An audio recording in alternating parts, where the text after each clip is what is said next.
comecei lendo em um livro onde é muito difícil para muitas pessoas a interpretação dele, o livro de Ezequiel.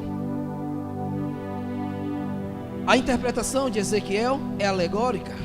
O livro dele é alegórica. Da mesma hora que ele está dizendo uma coisa, ele está pulando para outra. Da mesma hora que ele está usando uma linguagem figurativa, ele está usando outro tipo de linguagem. Da mesma hora que ele quer passar algo para o povo, ele está dizendo algo para si mesmo. Da mesma hora que ele está passando algo para o rei, ele está passando algo para o povo. Então é muito difícil da interpretação do livro de Ezequiel. Muitas pessoas aplicam erradamente muitas passagens do livro de Ezequiel. Ezequiel, nada mais nada menos, é contemporâneo de Jeremias. Ele foi levado para dentro da Babilônia pelo rei Nabucodonosor. Nabucodonosor fez 3 levas. Na primeira leva ele levou Daniel, Sadraque, Mesaque e Abednego. Na segunda leva ele levou Ezequiel para dentro da Babilônia, aonde Ezequiel começou a morar, começou a viver, começou a conviver próximo ao rio Quebar, o rio que cortava várias cidades da Babilônia. Um homem que ficou isolado por muito tempo ficou isolado na beira do rio, provavelmente acreditando que tudo tinha acabado, acreditando que tudo tinha chegado ao fim. Aonde Jeremias, que era contemporâneo dele, ficou lá em Jerusalém, aonde as pessoas que conviviam com Jeremias já não viviam mais em esperança, já não viviam mais acreditando, já não tinha mais no que se apegar. Pelo próprio Jeremias escreveu um livro chamado Lamentações, aonde as pessoas até os dias de hoje cantam em culto fúnebre os livros de Jeremias, os livros de Lamentações, aonde são livros, letras, cânticos tristes, aonde as pessoas não usam instrumento, aonde as pessoas não batem palma, só simplesmente usam o gogó cantando as músicas de Lamentações, por ser tão triste. Porque no momento que eles escreveram Lamentações, foi no momento onde o povo não tinha mais esperança, não acreditava mais que poderia haver mudança naquilo, porque eles começavam a olhar para suas casas destruídas e queimadas, porque o rei Nabucodonosor fez isso. Eles começavam a olhar para os homens órfãos, as mulheres viúvas, aqueles filhos sem os pais, porque eles olhavam e acreditavam que tudo tinha sido destruído por causa, através da vida de Nabucodonosor quando invadiu Jerusalém. Ele começa a escrever Lamentações e começa a chorar. E no terceiro livro de Lamentações, Jeremias começa a dizer assim: olha, tu me fez deitar em um chão frio, me deu uma comida amarga onde eu não posso comer, lançasse flechas na minha carne, aonde os meus ossos trincam, porque a minha esperança se foi, aonde eu vejo os filhos sem os pais. O que aconteceu com as nossas mulheres? O que acontecerá agora? A nossa esperança se foi. Eu já começo a imaginar Jeremias contando para Deus o que estava vivendo. Ele começa a dizer: eu caí em um poço, em um buraco profundo de tristeza. Eu me lancei para um lugar onde somente as lágrimas nos meus olhos vêm, aonde somente tudo que eu sonhava foi embora. Ele começa a dizer para Deus o que está acontecendo com Jerusalém. Provavelmente ele dizia para Deus: nós víamos nossos filhos correndo, nós olhávamos e via nossas esposas brincando, as nossas esposas cuidando da nossa casa, eu via os nossos maridos cuidando da lavoura, trabalhando para cuidar da sua família, até que um rei veio e destruiu tudo. Aonde está agora a nossa esperança? Eu já começo a imaginar ele dando uma pausa nessa sua escrita e nessa sua lamentação,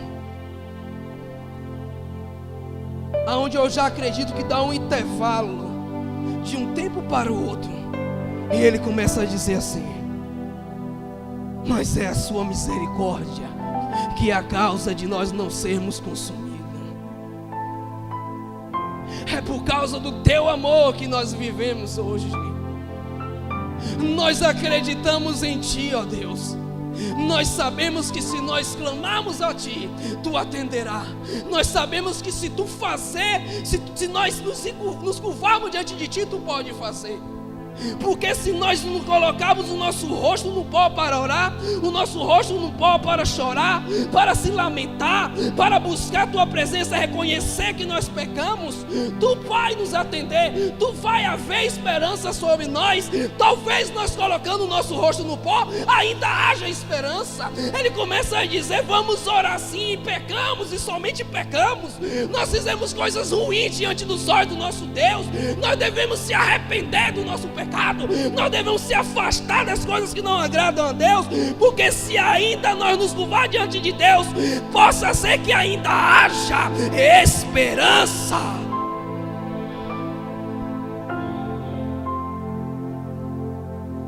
A palavra de Deus diz que o povo estava triste em Jerusalém, o povo estava amargurado, o povo estava sofrido, o povo já não tinha mais esperança. Eu já imagino lá dentro da Babilônia, na beira do rio Quebar, provavelmente ele também lembrava, morávamos em Jerusalém, nós tínhamos a nossa casa, nós tínhamos os nossos sonhos, nós acreditávamos que nada ia acontecer de ruim, nós sabíamos que tudo que veio sobre nós foi devido ao nosso pecado. Eu já imagino ele, porque não vai haver outra situação na Bíblia a não ser a falta de adoração a Deus, e Deus permitir que os reis que eram contra Jerusalém ir lá e aprisionar eles. Não havia outra situação a não ser a falta de adoração, que os homens iam e matavam as mulheres dos homens, matavam os homens das mulheres, levavam os seus filhos, prejudicavam toda a sua vida. O povo parou de adorar Deus. O rei Joaquim começou a fazer coisas que não eram agradáveis aos olhos de Deus, tirou a adoração do Senhor, tirou o povo da adoração. O povo começou a colocar outros deuses no meio do povo, começou a se encontrar com mulheres de outros povos, começou a fazer coisas perversas aos olhos de Deus. O que aconteceu? Deus permitiu que o mal viesse sobre eles. As pessoas começaram a passar por situações diversas por causa da sua falta de adoração, por causa do seu pecado, por causa de adorar outros deuses, por causa de se prostituírem, por causa de ficar vivendo atrás de um rei que fazia coisas perversas aos olhos de Deus. Aí agora ele viu toda aquela destruição na sua vida e começa a imaginar, começa a sonhar, começa a dizer: eu já imagino o coração de um homem que teve tanta coisa e agora não tem mais. A terra de Jerusalém era próspera demais, as pessoas abençoavam as outras pessoas, o plantio, você jogava uma semente, era como se brotasse 3 tipos de planta. As pessoas tinham de tudo, desde quando continuasse louvando a Deus, guardasse o 7º dia, guardasse o 7º mês, guardasse uma 7ª semana, o 7º mês, o 7º ano, e assim ia. Mas eles começaram a tirar isso do meio do povo, eles começaram a adorar outros deuses, começaram a buscar o pecado. Aí às vezes acontecem coisas na sua vida, acontecem coisas miseráveis na sua vida, aí você vai justificar o quê? Aí você vai perguntar: por que foi que Deus deixou que acontecesse isso comigo? Por que foi que essa miséria veio sobre a minha vida? Por que foi que aconteceu essa coisa na minha vida? Eu vou te dizer o que é a tua falta de adoração, é a tua falta de orar, é a tua falta de jejuar, é a tua falta de se revestir com as armaduras de Deus, é a tua falta de buscar a presença do Senhor e se encontrando com o pecado. Porque se você se afasta da santidade, você se alimenta do pecado, e se você se alimenta do pecado, você está longe da santidade, e se você estiver longe da santidade, o pecado te atinge, o diabo te pega, o diabo te massacra, porque você escolheu estar longe da santidade.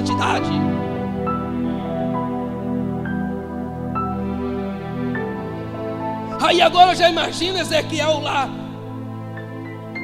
próximo a Quebar, até que a presença de Deus vem até ele.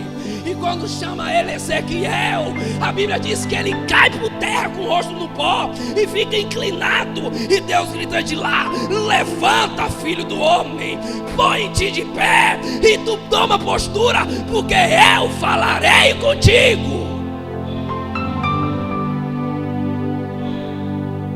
Aí agora Ezequiel já está de pé ouvindo Deus falar. Aí Deus começa a trazer revelações para ele, começa a trazer todas as coisas que ele precisava dizer.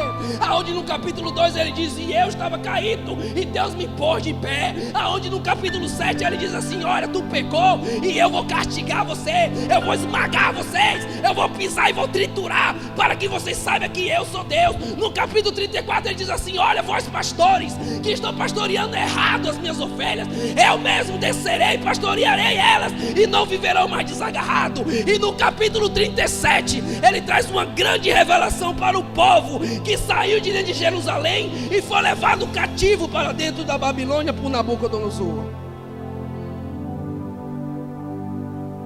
aí agora a Bíblia diz que ele foi levado pelo Espírito Santo para dentro de um vale enorme.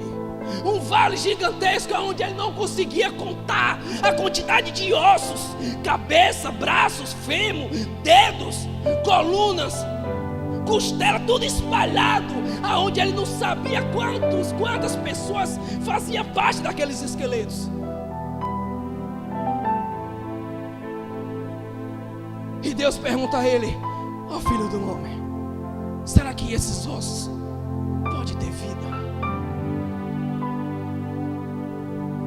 Ele pergunta a Ezequiel: olha, será que esses ossos pode haver vida?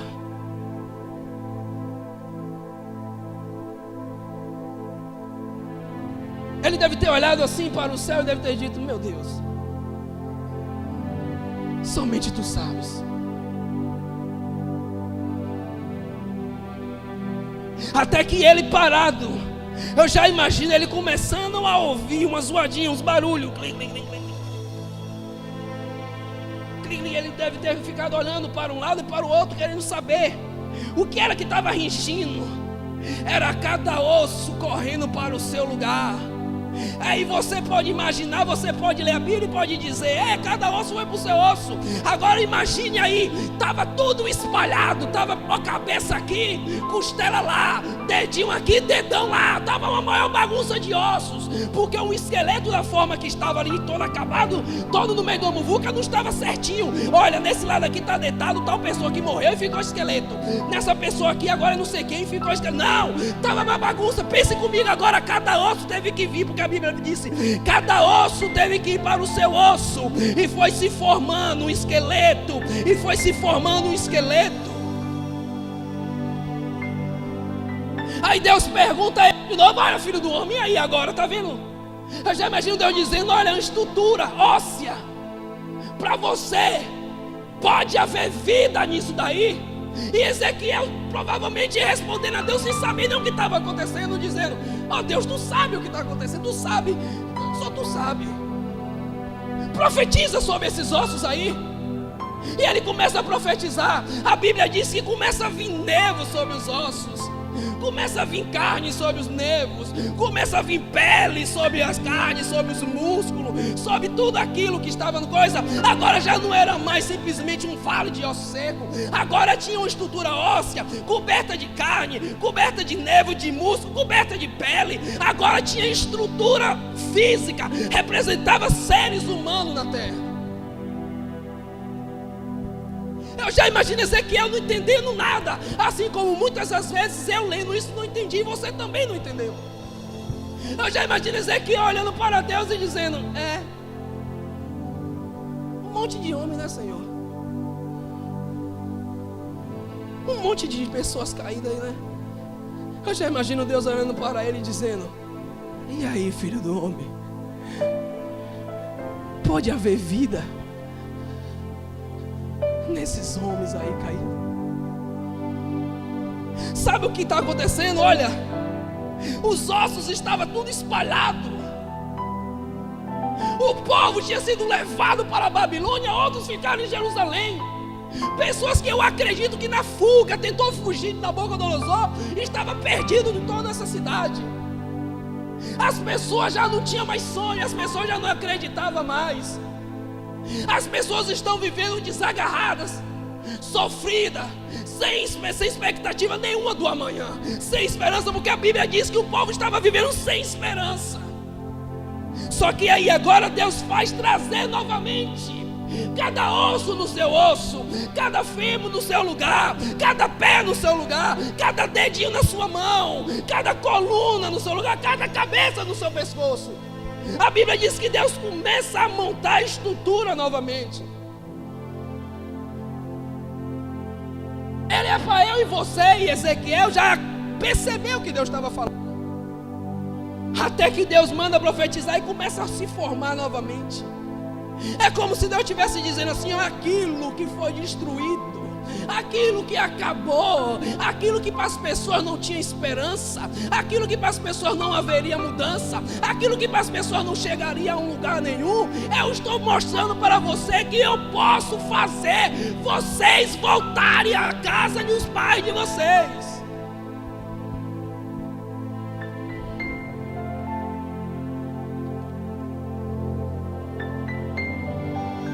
A palavra de Deus diz que Deus olha para Ezequiel e diz assim: Ezequiel, profetiza espírito nesse vale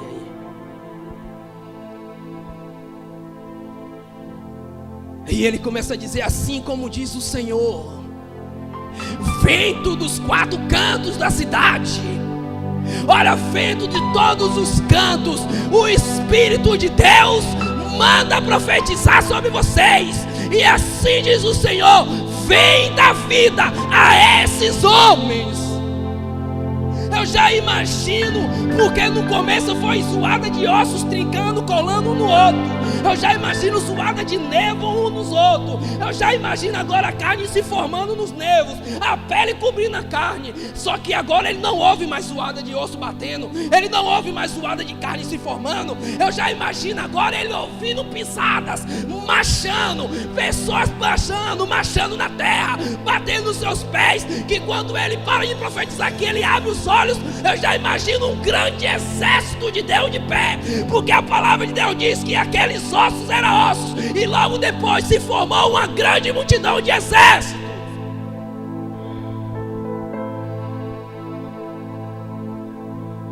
Depois de ter tudo isso acontecido na vida de Ezequiel, Deus chega para Ezequiel e diz: olha, Ezequiel, agora diz para o meu povo que assim eu vou fazer com eles, que para eles estava desagarrado e destruído, que eu vou reunir tudo novamente, que eu vou poder colocar eles de pé.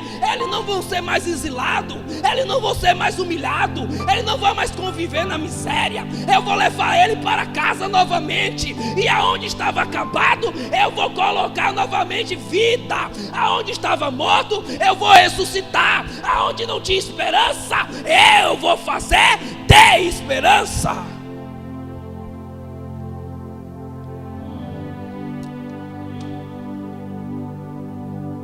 Aí agora chega a nós, nos dias de hoje, vivendo em um mundo onde a própria Bíblia diz que quando Jesus voltar, vai encontrar fé nos homens.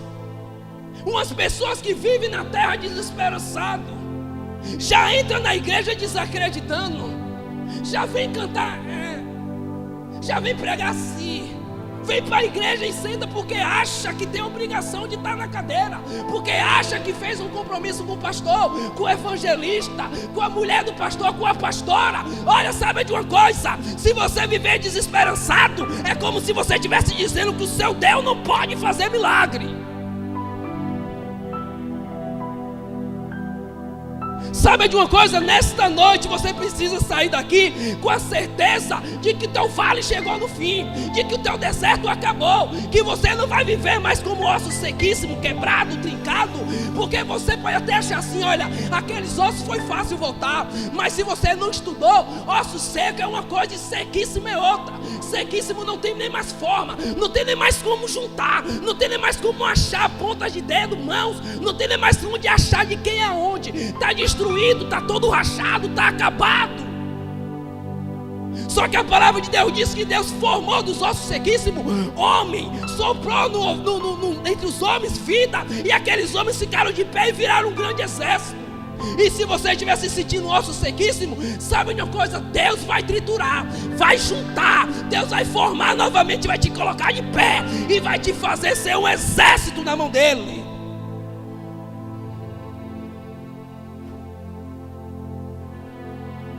Às vezes você pode estar se sentindo acabado, assim como estava Jeremias olhando para o povo, aonde a lamentação de Jeremias se deixou levar pelo sofrimento dos homens. Aonde nós estamos aqui em cima do altar, aí está o povo lá embaixo murmurando, o povo lá embaixo dormindo, o povo lá embaixo doido para acabar o culto, o povo nas suas casas não vem para a igreja, falando mal de um, falando mal de outro, porque para falar a verdade, quem fala mal de um, mal de outro, não é o povo do mundo, é o próprio crente que fala mal do outro crente. Aí a gente que é líder de igreja, sabe o que acontece? Fica aqui pensando em desistir, sofrendo a luta dos outros, sofrendo o vale dos outros. Nós precisamos tomar frente e ser como Ezequiel, soprar a vida para que haja um grande exército.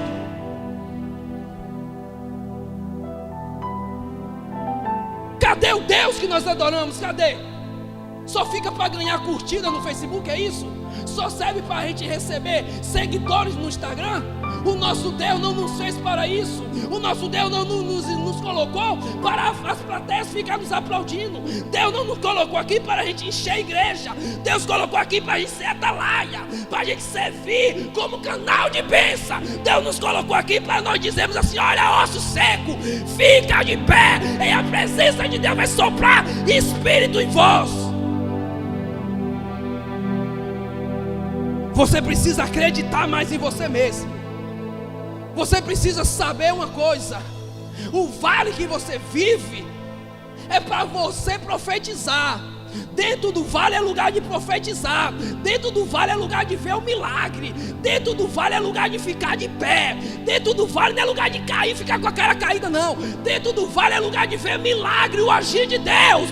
Dentro do deserto é onde Deus age.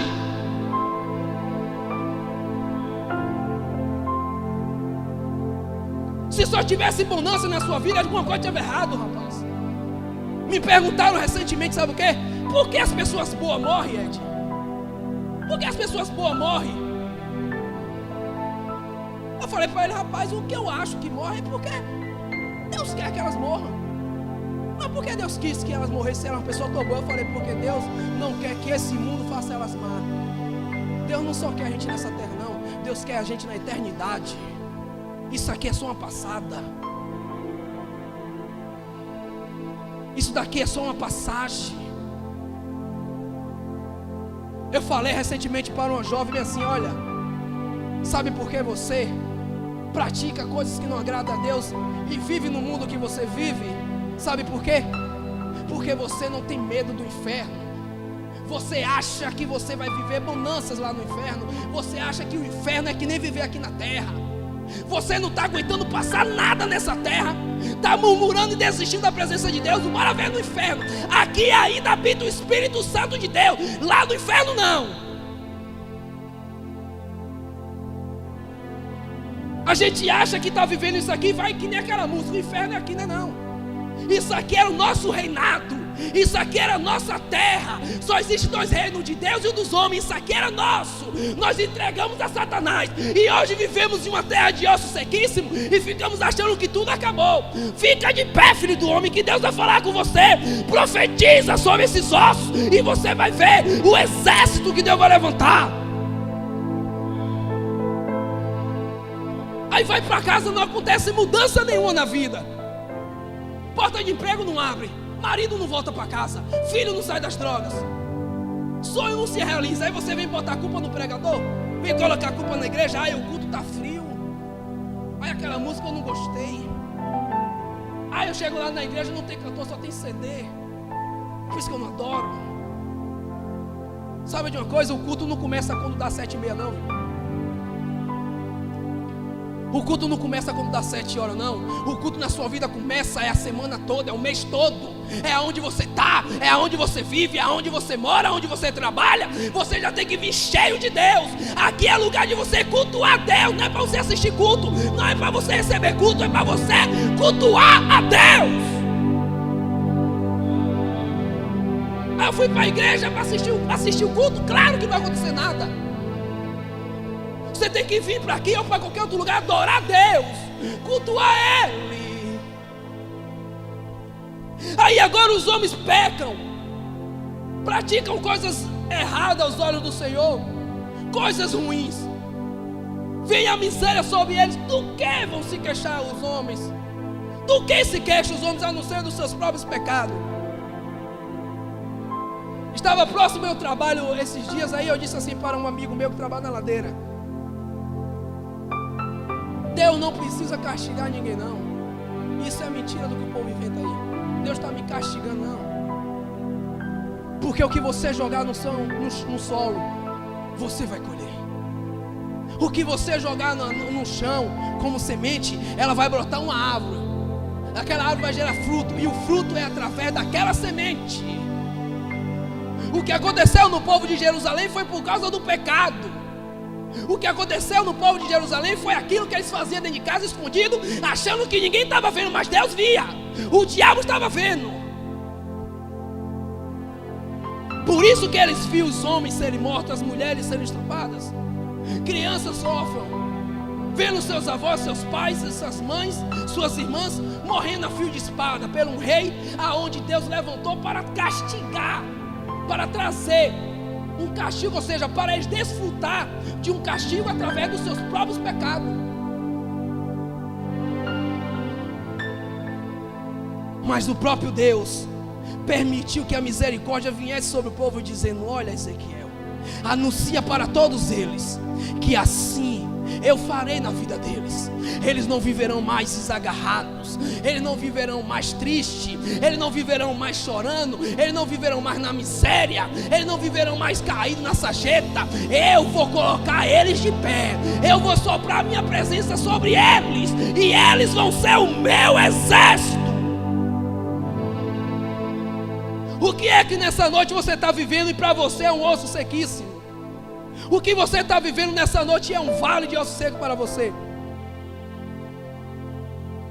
Está dito aqui, ó, desde o primeiro culto do ano: escreve o que tu quer, faz a tua lista.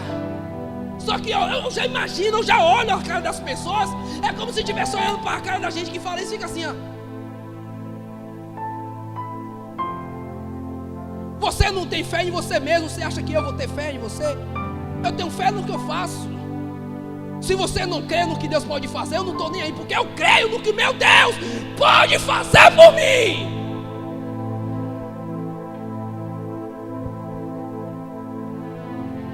Faz a tua lista, profetiza sobre o teu deserto, sobre o teu vale de osso seco, e você vai ver.